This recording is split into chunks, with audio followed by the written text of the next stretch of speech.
Dan nih ya, yang lebih mengherankan lagi, David ini pernah meramalkan pembunuhan yang akan dilakukan oleh si Arne Jansen kepada si Bono tuh pada saat dia kerasukan. Hai, wassalamualaikum warahmatullahi wabarakatuh. Terima kasih sudah klik video ini. Oke, jadi di malam Jumat ini Nadia akan kembali membawakan sebuah cerita horor, yaitu soal kasus Arne Jansen yang menginspirasi sebuah film serial favorit aku, yaitu The Conjuring, yang katanya akan tayang pada tanggal 4 Juni tahun 2021 besok, yang berjudul The Conjuring 3 The Devil Made Me Do It. Dan ya, kasus menyeramkan yang dialami oleh si Arne ini merupakan kasus yang diadili di pengadilan pertama di Amerika Serikat, di mana sang pelaku beserta pembelanya ini berusaha untuk membuktikan bahwa mereka ini tidak bersalah dikarenakan terdapat keterlibatan setan di dalam kasus ini. Kasusnya apa, Nat? Jadi, si Arne Jansen ini pada tanggal 16 Februari 1981 sudah menikam seorang tuan tanah yang juga merupakan teman dari lingkungannya yang bernama Alan Bono sampai mati menggunakan pisau. Dan menurut beberapa kesaksian, khususnya keluarga dari tunangannya si Jansen ini mengatakan David Glezel atau adik dari tunangannya si Jansen ini yang masih berusia 11 tahun diduga menjadi si tuan setannya dan memaksa si Jansen ini untuk membunuh si Bono. Dan seperti yang aku bilang tadi, kalau memang kasus pembunuhan yang dilakukan oleh si Jansen ini merupakan tindakan pembunuhan pertama yang pernah tercatat selama 193 tahun di kota Brookfield tempat mereka tinggal. Dan sebelum pembunuhan itu terjadi, si Jansen ini sebenarnya memiliki latar belakang yang baik, dia nggak punya catatan kriminal. Dan ya itu nih, kalau sudah menyinggung soal The Conjuring pasti nih melekat dengan The Warrens, yaitu Ed dan Lorraine Warrens kan? Karena memang kejadian yang dialami oleh si Jansen ini menarik perhatian mereka berdua, dan mereka berdua pun ikut berkontribusi untuk bisa mencoba membantu si Jansen beserta keluarga dari tunangannya Jansen ini untuk membantu mereka bisa keluar dari gangguan setan ini. Dan juga Ed dan Lorraine Warren ini turut memberikan kesaksiannya di pengadilan seputar kerasukan setan yang dialami oleh si Jansen dan kawan-kawan di sebelahnya. Nah, jadi gimana kisahnya? Check it out.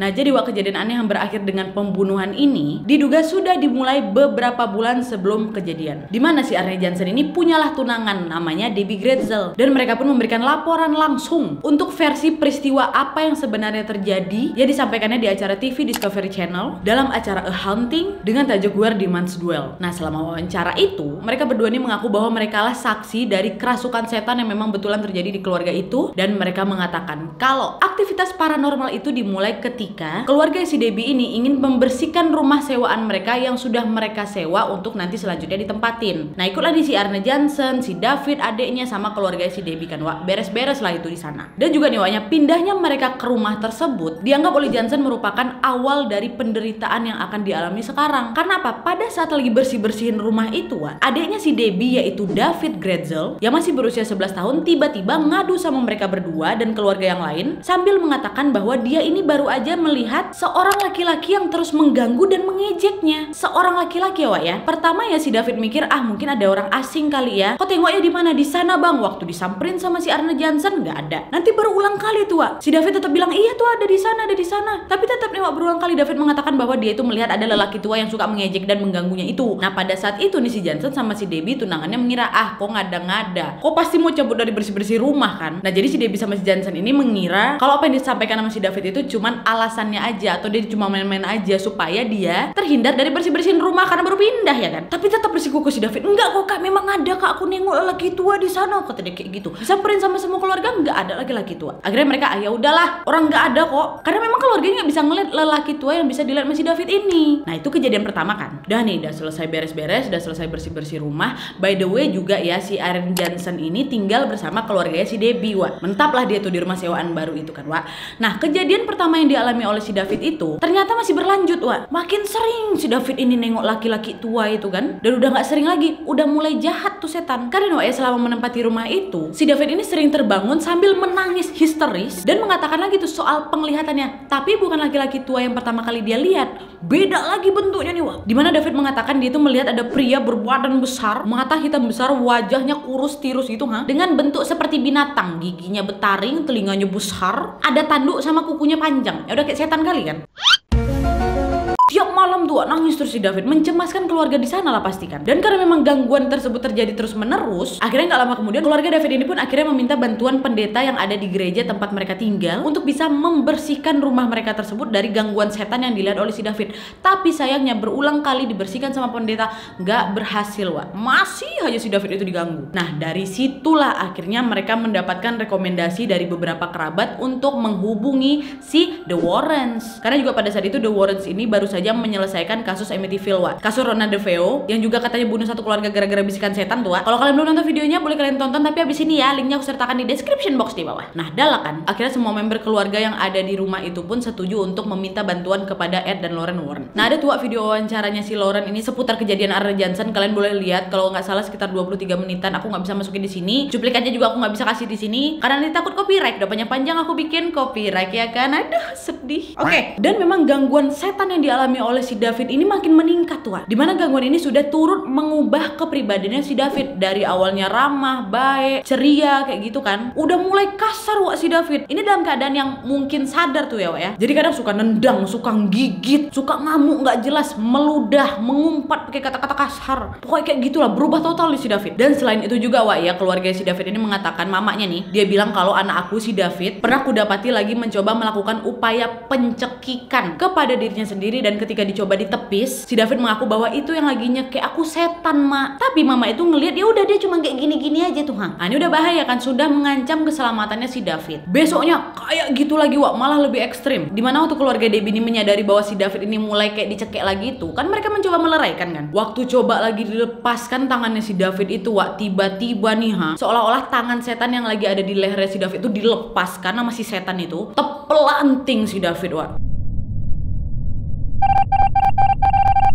Udah kayak boneka dilempar. Dan saat itu, Wak, si David ini mengaku kalau lelaki tua yang pertama kali dia lihat juga turut ada pada saat dia dicekek itu, dan mengatakan kalian segera pindah dari rumah sewaan ini, kalau nggak keluarga Grezel ini bakal celaka, kata dia gitu. Udah pada pusing lah ini keluarga si Grezel kan, termasuk si Johnson, karena gangguannya itu udah mulai mengancam keselamatannya adiknya si Debbie ya kan, adik tunangannya si Johnson nih. Dan yang makin mengganggu ya, Wak ya, teror yang dialami oleh si David ini nggak terjadi malam hari aja, nggak, mulai ngerembet ke siang hari, Wak, dengan wujud yang berbeda pula. Dimana waktu itu David mengatakan bahwa dia ini melihat ada seorang laki-laki juga berjenggot putih mengenakan kemeja flanel sama jas. Gak kenapa-napa kan bentuknya, tapi nih ya David melanjutkan kalau laki-laki tua yang dia lihat itu ada di atas loteng. Mungkin pada saat itu keluarga mikir, oh itu mungkin tetangga, Wak, enak, atau orang lagi lewat depan rumah kita. Enggak, bukan, karena kan memang tampilannya nggak menyeramkan kan, nggak bertaring, nggak kayak gitu, nggak. Tapi dia ada di atas loteng, Mak, kata dia. Ini siapa lagi nih setannya ya kan? Dan setelah itu, Wak ya, gangguan yang dialami oleh si David makin meningkat lagi, dimana dia ini sudah mulai mendesis kejang-kejang dan berbicara mengeluarkan suara yang sangat aneh dengan bahasa yang tidak dikenali. Ya basicnya orang kesurupan di luar negeri lah. Ini si Ed dan Lauren Warren tetap mendampingi si David ya, Wak ya. Dimana pada saat meninjau kasusnya mereka ini, keluarga Warren jelas menyimpulkan bahwa memang si David ini sudah dirasuki oleh setan. Tapi, Wak ya, ada pandangan lain nih dari psikiater, dimana si psikiater ini mengatakan kalau si David ini bukan kerasukan, tapi dia ini mengalami ketidakmampuan belajar. Dan keluarga Warren mengatakan selama 3 kali dilakukan eksorsisme atau pengusiran setan, dan eksorsisme yang dilakukan oleh mereka berdua ini tetap diawasi oleh pendeta ya, Wak ya. Mereka berdua juga menjadi saksi di mana mereka melihat si David ini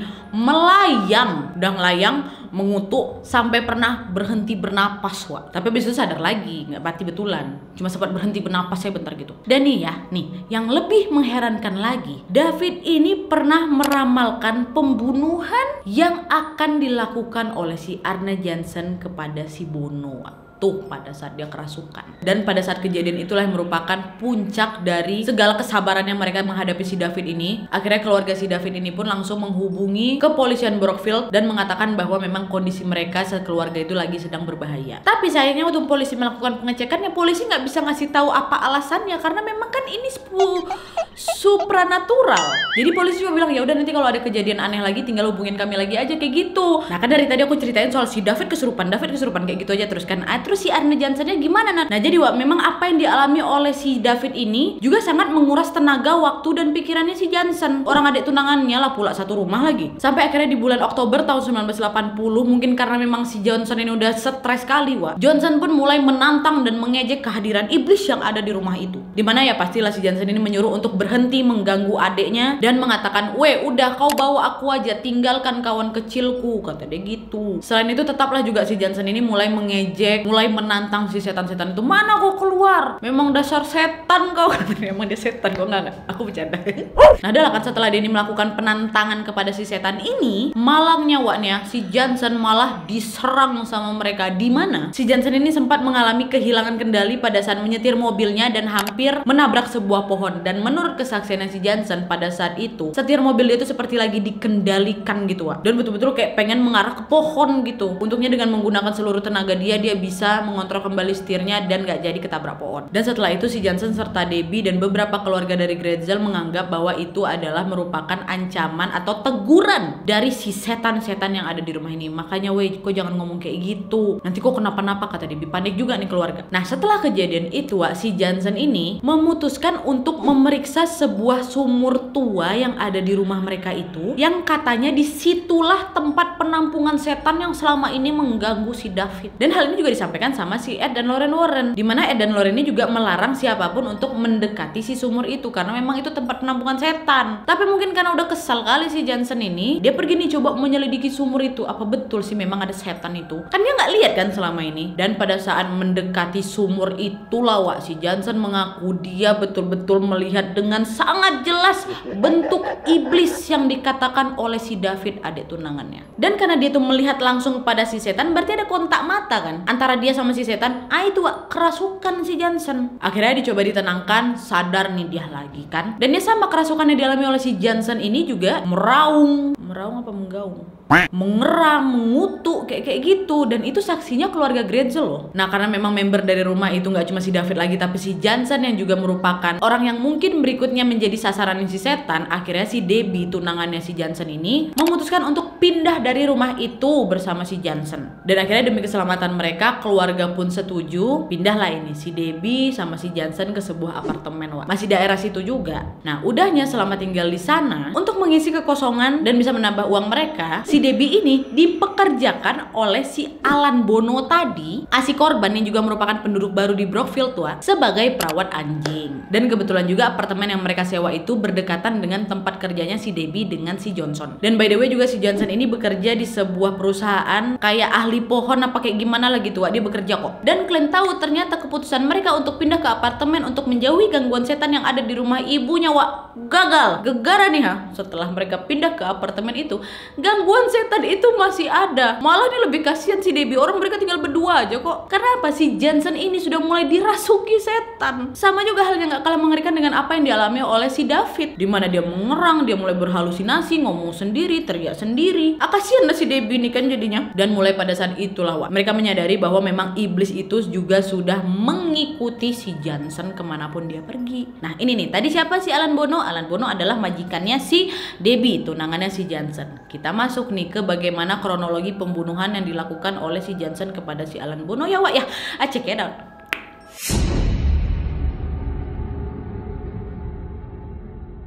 Nah, jadi, Wak, ceritanya pada tanggal 16 Februari 1981 si Jansen ini minta izin ke perusahaannya gara-gara dia sakit. Gak masuk kerja lah dia kan, tapi gara-gara dia gak mau sendirian di apartemen, dia pergi nih ke tempat kerja si Debbie. Dan kebetulan juga hubungan si Jansen sama si Alan juga baik-baik aja, nggak apa-apa, ya udah kau datang lah, asal kau jangan kau ganggu kerjaan istrimu. Atau memang kalau kerjaan istrimu udah selesai ya udah nggak apa-apa, gabung aja di sini kayak gitu. Udah lah kan, pergi nih si Jansen, nggak sendirian, Wak, dia bawa juga saudaranya si Debbie yang bernama Wanda dan sepupunya Debbie yang bernama Mary. Bertiga nih kan, gabunglah mereka di tempat kerjanya si Debbie. Kumpullah di sana gitu kan, santai-santai nih. Ada si Alan Bono juga. Nah, udahnya karena memang tahu, oh ini lagi rame nih di kantor aku, ya udahlah aku pergi bentar ya, aku beliin kalian makanan, kata si Bono kan. Pergi si Bono, dia beli beberapa minuman sama makanan di bar lokal. Balik lagi, makan lagi nih, udah selesai makan siang bareng gitu kan. Udahnya karena memang kegiatan sehari-harinya si Alan Bono ini juga mengurusi beberapa hewan ternaknya di kandang, Wak. Mereka juga ikut tuh gabung di sana gitu kan, membantu si Alan Bono. Bono. Dahnya si Debbie inisiatif gantian, tadi kan si Bono udah beliin kita makan siang,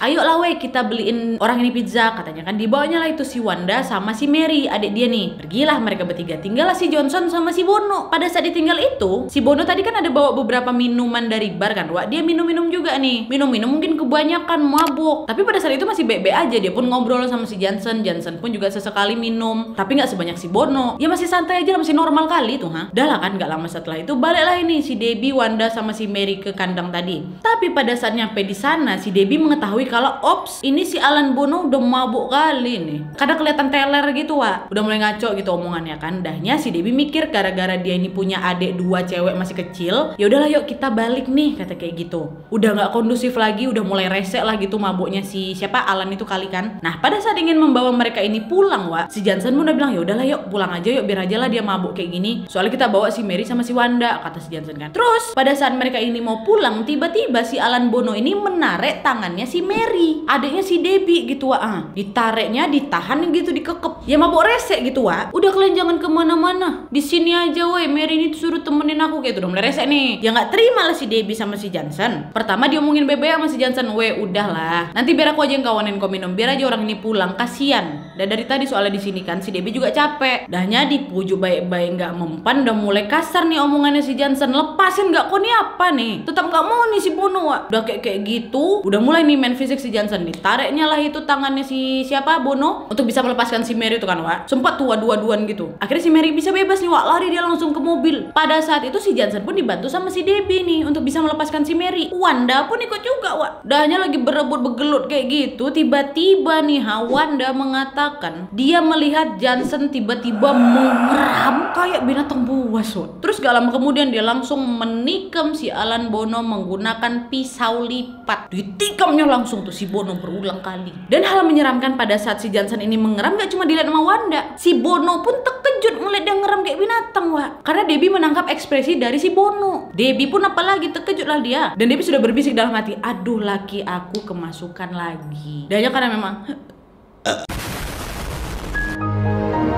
karena memang Alan Bono ini mendapatkan tusukan banyak kali, wah akhirnya Alan Bono pun meninggal dunia pada saat ingin dibawa ke rumah sakit. Dan menurut pengacara Johnson yang bernama Martin, dia mengatakan bahwa Bono ini mengalami 4-5 luka yang sangat luar biasa berada di dadanya. Dan ada juga 1 luka yang membentang di perutnya si Bono. Tidak membutuhkan waktu lama tim kepolisian ini untuk menangkap Johnson, karena pada saat kejadian Johnson langsung ditemukan sekitar 3 mil dari lokasi pembunuhan. Johnson ditangkap, dia pun langsung lah itu ditahan. Dan kasus pembunuhan yang dilakukan oleh si Johnson ke si Bono ini merupakan pembunuhan pertama dalam sejarah Brookfield, Connecticut wah.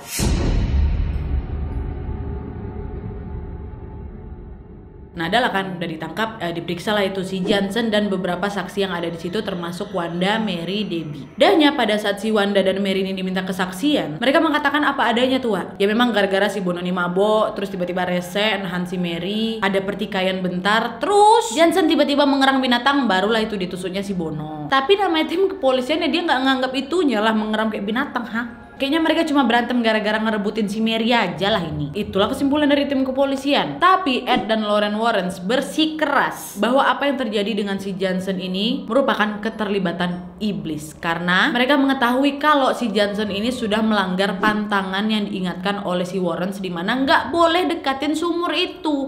Dia bukan ngedeketin lagi, malah bertatap mata sama setan tadi ya kan. Nah hal inilah yang dianggap The Warrens sebagai pemicu sampai akhirnya si Johnson ini dirasuki roh jahat, yang akhirnya mendatangkan malapetaka kehidupan mereka, Wak. Meskipun memang pihak kepolisian ini sempat menyelidiki klaim keluarganya si Warren dengan keluarganya si Debbie yang memperlibatkan setan dalam kasus ini, mereka tetap bersikukuh bahwa memang hal yang dialami oleh si Bono ini adalah murni soal pembunuhan atau terbunuh kayak gitu aja lah dari si Johnson. Dan karena memang bukti-bukti yang ditemukan oleh tim kepolisian sudah valid, Johnson pun juga sudah mengaku kalau dialah yang membunuh si Bono walaupun dengan alasan bisikan setan tadi. Akhirnya pengadilan soal kasus ini pun dimulai, Wak. Dimana pengacaranya si Johnson yang bernama Martin mengeluarkan usaha yang terbaik untuk bisa mengajukan pembelaan atas kliennya bahwa memang kliennya ini tidak bersalah. Kenapa tidak bersalah? Karena memang lagi kerasukan setan. Si Martin ini bahkan memanggil para pendeta, Wak, yang diduga ikut menghadiri pengusiran setan yang dilakukan ke David dan mendesak para pendeta ini untuk melanggar tradisi pengadilan dengan berbicara tentang ritual kontroversi mereka ini. Dan dikarenakan hal ini juga selama persidangan, Martin beserta The Warrens jadi sering diejek nih sama peserta dan rekan-rekan mereka di pengadilan. Dan orang-orang itu melihat mereka ini adalah orang yang mencoba mengambil keuntungan pribadi dari kasus yang malang ini. Dan mereka juga mengatakan bahwa si Martin sama si Warrens ini lagi melakukan vaudeville. Vaudeville tuh pertunjukan pusparagam wah, kayak sulap, opera sama pertunjukan yang lain kayak gitulah. Dan ejekan ini juga diutarakan seorang pesulap bernama George Craig, dimana dia juga mengejek kalau pertunjukan yang dilakukan oleh si Warren ini adalah pertunjukan yang bagus. Hanya saja kasus ini melibatkan psikolog klinis gitu katanya. Dan walaupun sudah melakukan usaha yang terbaik untuk bisa membela kliennya ini, Hakim Robert Callahan pun menolak semua permohonan dari Martin pengacara Johnson wah. Dimana Hakim Robert ini berpendapat bahwa pembelaan semacam itu tidak dapat dibuktikan. Ditambah lagi dengan setiap kesaksian tentang kasus tersebut tidak ilmiah dan tidak relevan. Ya kayak mana lah pula wak pengen membuktiin kalau memang itu gara-gara kerasukan setan. Orang cuman si Johnson yang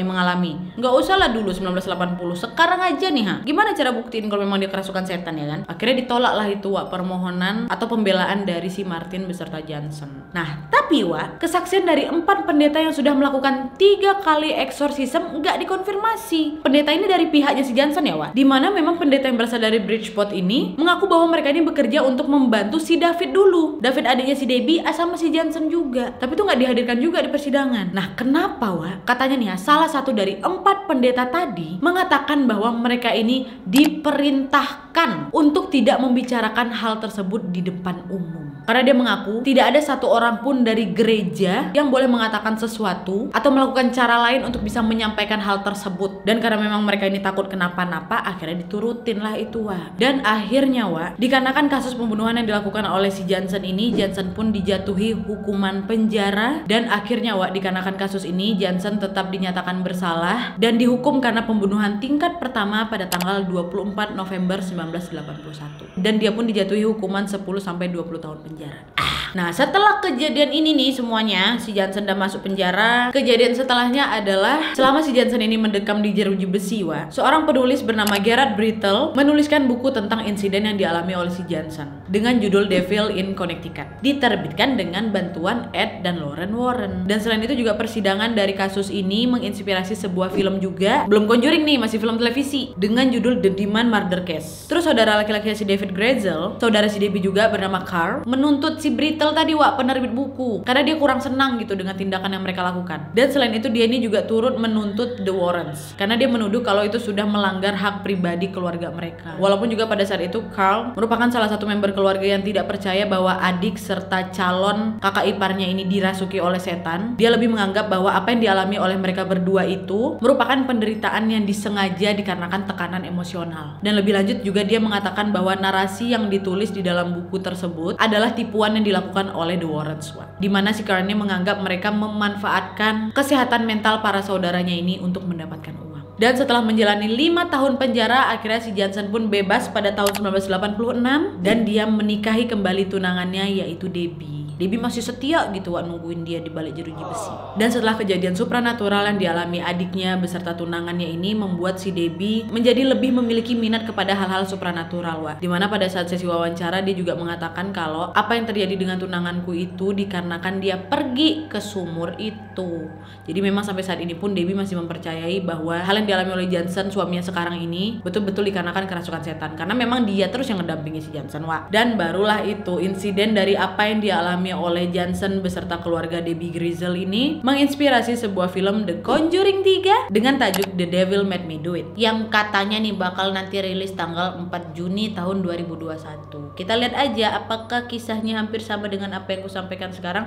Pasti nanti happy endingnya itu. Semoga 2021 udah baik. Aku harus nonton Conjuring di bioskop, nggak mau tempat lain. Mengke Oke wak, jadi itu tadi ceritanya. Gimana menurut kalian? Apakah kalian percaya dengan kesaksian yang disampaikan oleh beberapa orang yang menyatakan bahwa si Johnson ini memang betulan dirasuki setan? Atau memang kalian lebih percaya kalau ulah yang dilakukan Johnson ini ya memang gara-gara dia pengen bunuh si bunuh aja? Kalian boleh tulis semua teori-teori kalian di kolom komentar di bawah wak ya. Oke wak, jadi sekian dulu videonya. Terima kasih yang sudah menonton. Kalau kalian suka video ini, klik like-nya. Jangan lupa komen di bawah untuk ide dan saran-saran untuk video selanjutnya. Jangan lupa nyalain notifikasinya supaya kalian tahu kalau aku upload video baru. And as always, jangan lupa untuk klik tombol subscribe supaya kalian sama-sama tahu informasi menarik dan menegangkan dari channel aku. See you next video, bye.